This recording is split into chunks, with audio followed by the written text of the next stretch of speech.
everyone, welcome to my channel. I hope you're having a great day. I have a 10-minute watercolor painting video for you, but before I get into it, I did want to mention my website, CoreyFrankCreates.com. It's the best way to get in touch with me, learn more about what I do. You can sign up for my weekly email newsletter there, and in return get access to my free no-brainer watercolor supplies buying guide. It's just a one-page PDF with links to products I would recommend based on a variety of budget points. Very helpful for when you're first getting started, or maybe if you just want some recommendations for supplies, that resource is available for you. I also have my online art shop as well as my online courses, so when you're ready to take a deeper dive into watercolor, I would love for you to go check those out. They are all on CoreyFrankCreates.com. Okay, so today's video is a buffalo painting. So fairly quick and simple. My 10-minute watercolor series is all about doing something in a short amount of time to help you build those skills, gain confidence, and get you prepared for longer, more advanced paintings. So I'm gonna go ahead and just jump right into it. You're welcome to follow along. It is in real time. The reference image is linked in the description, so you can check that out and work from the same image. So without any further ado, let's go ahead and get into it. Okay, so I'm gonna start with my size 12 round brush. It's a good multi-purpose brush because it has a lot of bristles. And it comes to a point you'll probably find, if you've watched any of the videos on my channel, that I use this brush quite a bit. So that's the one I'm going to be working with. And I'm going to go ahead, start my 10-minute timer. Forgive if you hear that noise in the background. That's the garage door opening. Okay, I want to start with the eye as my focal point. So I'm going into some Payne's Gray. With these 10-minute paintings, I don't start with an undersketch. I just go ahead and start painting because I want to get something done in a very short amount of time. Not worrying too much about adding a ton of detail. These are meant to be looser, but still recognizable subjects. So I have fairly thick paint here, trying to keep it opaque. And leaving a white space for the highlight in the eye is always important. So, especially when working with watercolors, there are ways to get the white, not the exact white of your paper back, but you can lift paint to get things lighter if you've gone over it, or you can go back over with white ink later on. But I just prefer to keep the white if possible. So we've got our eye here. And I actually went a little dark on the underneath portion right there, so I needed to lighten it up a bit.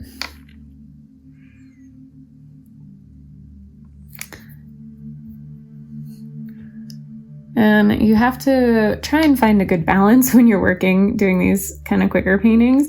You don't want to spend too much time on super detailed parts, but for the portions where you do want a little more detail, it makes sense to kind of maybe start with those, or start with your focal point, which is kind of going to be where you're going to base everything else around the rest of your painting. So that's been Payne's Gray. I'm going to go into my sepia brown a little bit, get a little bit more color here.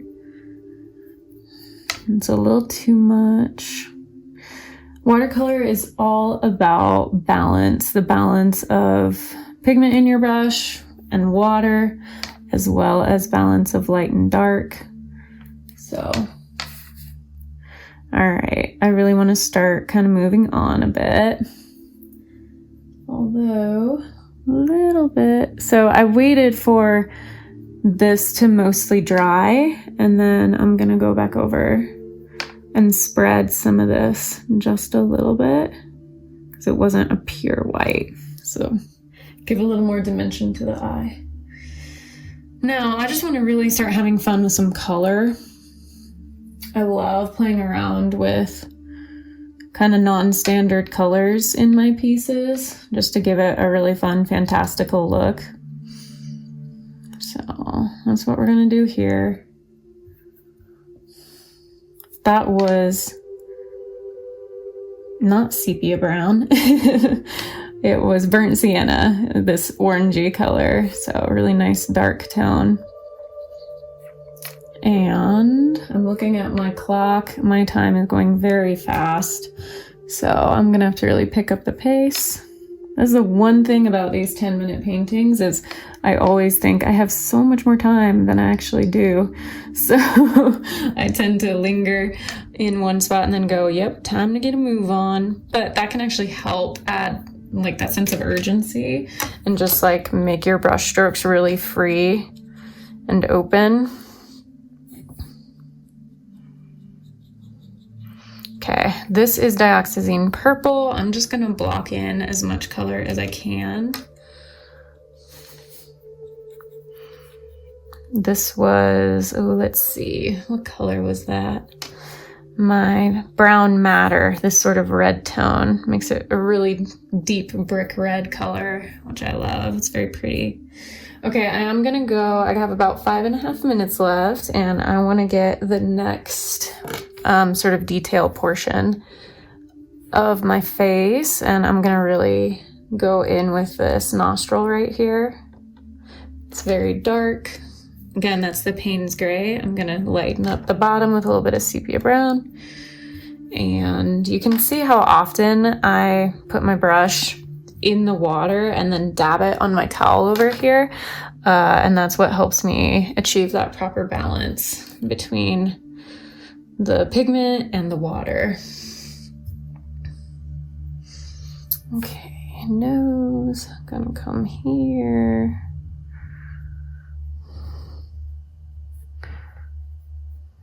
Again, so like having these portions with the eye and the nose fairly detailed or detailed enough, that's gonna really help kind of draw your eye in, and then having the rest be much more loose and free is gonna just add to that free semi-abstract quality. And I'm really liking the purple, rusty reds and rusty oranges, so I think I'm gonna just continue with those tones. I could maybe add a little bit of like yellow in here and there if I wanted to, but I'll leave it for now. I'm using a bit of a dabbing motion. I'm not gonna be able to build up as much kind of fur texture here as I normally would with a longer piece, but we're gonna get enough of an idea by having some of the white of the paper show through. Let's see, I'll bring this down here. He has this fabulous kind of beard underneath. I really want to pick up on that. And I have only about 3 minutes left, so this is definitely going to extend, as usual, a little longer than 10 minutes. I'm probably more like a 15-minute painting. I should probably really rename this series to be 15-minute paintings, but I'm stubborn and I want to try and get things done in 10 minutes, so I keep thinking, well, if I tell myself 10 minutes, it will get there. I think this might be, something to just keep in mind is to try and keep, for these 10-minute paintings, very simple imagery. So I might have chosen something that's just a little too complex, which, that's how it goes. But also, don't feel like you have to constrain yourself to just 10 minutes. I mean, there's absolutely nothing wrong with going a little bit over. Remember the exercise, the whole point of this exercise of the 10-minute paintings or quick paintings is to get something done in a relatively short amount of time so that you're still painting on a regular basis, getting your practice in. It also helps you prepare for longer paintings. Like, let's say you decided to paint this in 10 minutes and then later on did the same image and took much longer to finish it, you already have a little bit of an idea how you might approach it because you already did it in just 10 minutes and now you know how you can maybe build up the detail a little better. Obviously, I would recommend if you're going to do a longer painting to include a sketch of some kind. Keep your proportions correct. Obviously, when you're working with a quicker amount of time and you're just going for it, you're probably not paying as close attention to all of those details about proportion and keeping things exactly in line. But the idea is to kind of have the ballpark. You hit the ballpark. Okay. Yep, I'm down to about 1 minute and 10 seconds. So let's just see how much I can actually get in here. And feel free to, if you want to keep your color palette a little more simple and just stick with some browns, because that feels more comfortable. Totally cool.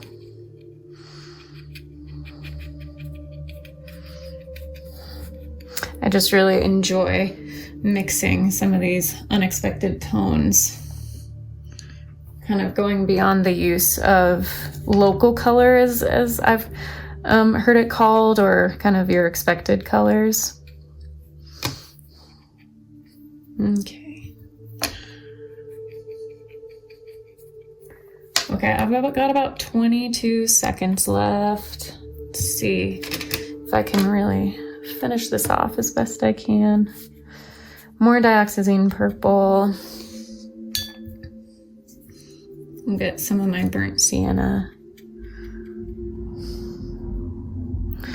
Now, down here where the hair is more fine. Oh, there's my timer. Okay, so that right there was 10 minutes. As you heard, I'm gonna work just a little further. Get this a little bit.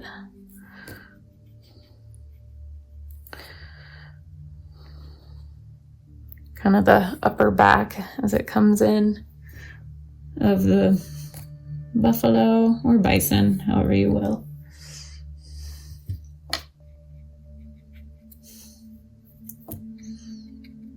Okay, now I'm gonna go in with just a couple hints here and there with some dark tones.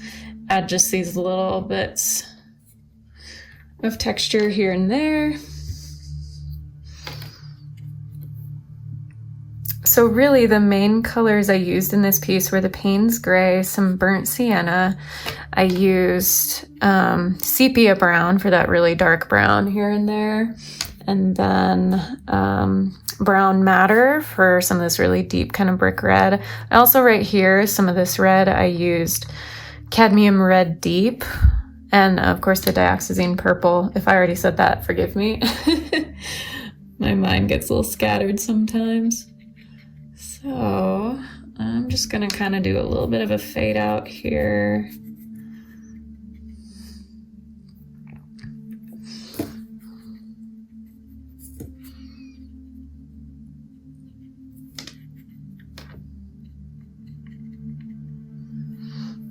And I'm also gonna do a little effect here where I kind of want to almost add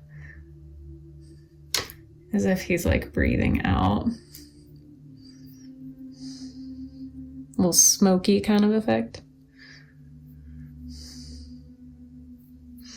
All right, now for my final kind of whimsical touches. I just enjoy doing this. Adds a little something extra to the piece, in my opinion. I know it's not to everybody's taste, but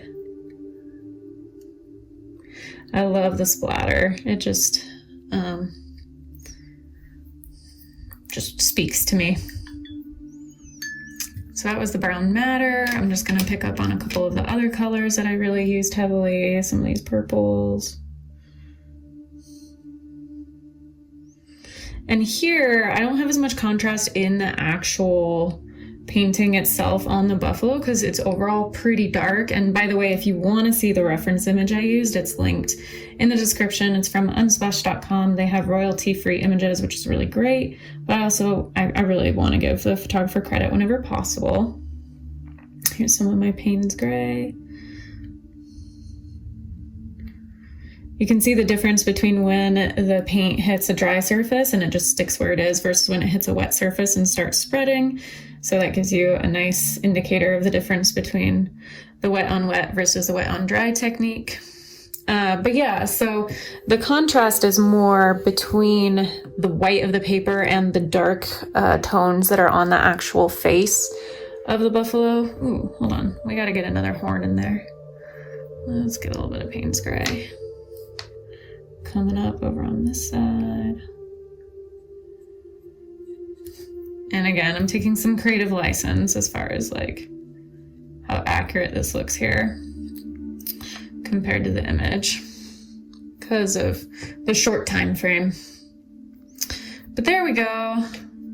Contrast, really nice dark tones on the face and the animal, and then really nice light background. Just helps bump up your eye, immediately goes towards those darker colors. So I'm gonna put a signature on here. I did switch to a size 2 round brush here. You can see it has a nice fine tip if the camera will focus on it. There we go. Well, and I have a little bit thicker paint than maybe I need. Not getting quite as fine lines as I would like. There we go.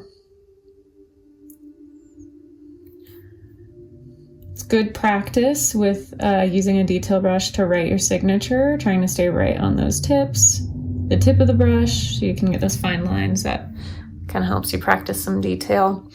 And all right, here we go. We have basically a 15-minute video, so it is more of like a 15-minute painting. So in a short amount of time, we have our completed piece, and it's fairly recognizable. I think most people can look at that and kind of tell what it is. So that's all there is to it.